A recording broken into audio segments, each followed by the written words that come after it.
Mes chers amis, vous êtes la jeunesse de France.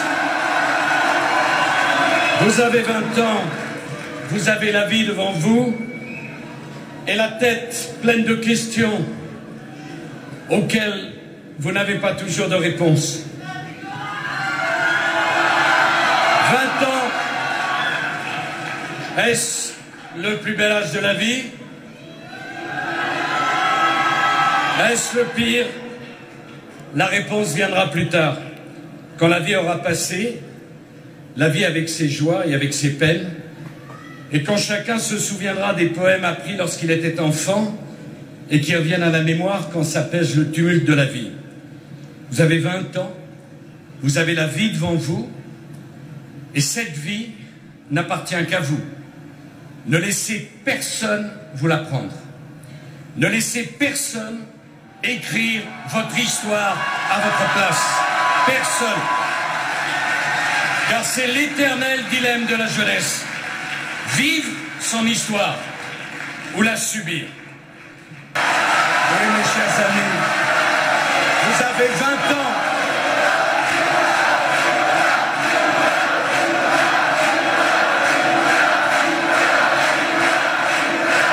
Vous avez 20 ans. Ces valeurs sont les vôtres. Vous êtes à l'âge où l'on veut partir, fuir les pesanteurs de la vie, tenter l'aventure. Vous voulez partir, partez, allez à la conquête du monde. N'ayez pas peur. C'est un grand homme qui a dit ça au début des années 80. Un grand pape, Jean-Paul II. N'ayez pas peur. N'ayez pas peur. Que l'on croie aux forces de l'esprit, que l'on croit à la transcendance ou pas, n'ayez pas peur. Quel plus beau message, un message universel. N'ayez pas peur de partir, vous avez une famille, vous avez une patrie, vous avez un foyer. Emportez ces valeurs dans votre cœur, faites-les rayonner aux quatre coins du monde, et quand vous reviendrez, vous serez plus fort, et la France aussi sera plus forte grâce à vous. Mais il ne faut pas que vous soyez obligés de partir, parce qu'en France, il n'y aurait plus de place pour l'aventure. Il n'y aurait plus de place pour la création. Parce qu'en France, la jeunesse n'aurait plus d'espoir. Il faut que vous puissiez...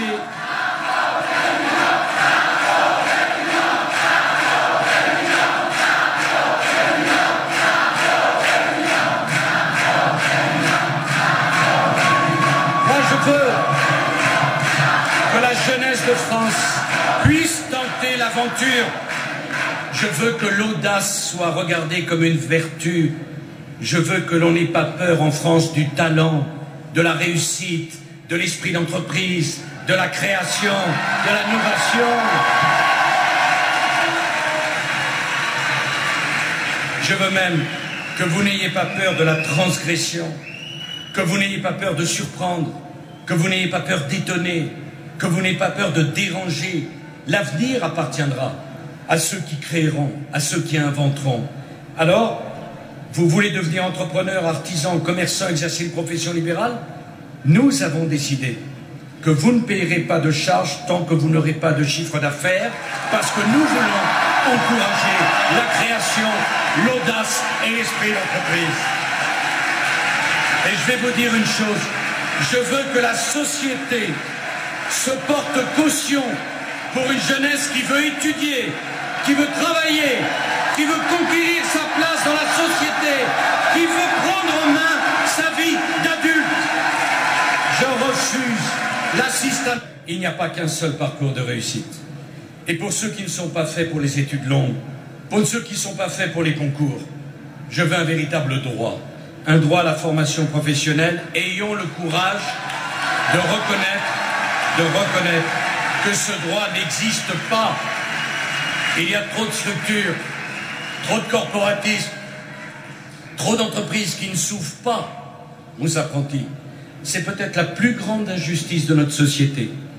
Ce mur infranchissable qui se dresse entre l'entreprise et le jeune qui n'a pas de relation et pas de famille pour le soutenir. Je veux abattre ce mur.